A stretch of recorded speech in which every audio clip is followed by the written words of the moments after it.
कई बार आप किसी ऐसे बस स्टॉप पर खड़े होते हैं जहाँ पे कोई स्क्रीन ही लगी होती, वहाँ पे आपको कैसे पता चलेगा कि बस कितने टाइम बाद आती है और कौन सी यहाँ पे आती है। जैसे देखें कि ये ऊपर बोर्ड लगा है, यहाँ पे C9 बस आ रही है और इसके नीचे साथ में देखेंगे ये बोर्ड लगा हुआ है, इसके ऊपर पूरी डिटेल लिखी हुई है कि ये बस कितने टाइम बाद आती है। जैसे कि देखेंगे ये C9 बस है, यहाँ पे एवरी मंडे टू थर्सडे। ये बहुत ख़ास है क्योंकि अक्सर लोग छुट्टी वाले दिन यहाँ पे वेट करते हैं कि इतने बजे इतने टाइम बाद बस आती है, लेकिन छुट्टी वाले दिन इसकी टाइमिंग चेंज होती है।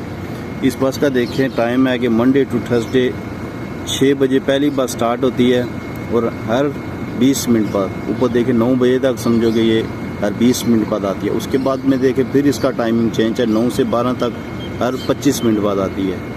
फिर उसका टाइमिंग चेंज है, 12 बजे से लेकर 4 बजे तक आधे घंटे बाद आती है और फिर शाम को 4 बजे के बाद हर 20 मिनट बाद आती है। इसी तरह देखेंगे ये जो फ्राइडे, सैटरडे और संडे, इनकी टाइमिंग थोड़ी डिफरेंट है। जैसे कि ये संडे की है, पहली बस आती है 6:10 में, उसके बाद में 35 मिनट बाद बस आएगी 9 बजे तक। तो इसी तरह जब भी आप देखेंगे यहाँ पे कहीं पे बस स्टॉप में आप खड़े हैं, आपको ये कंफर्म नहीं है कि कौन सी बस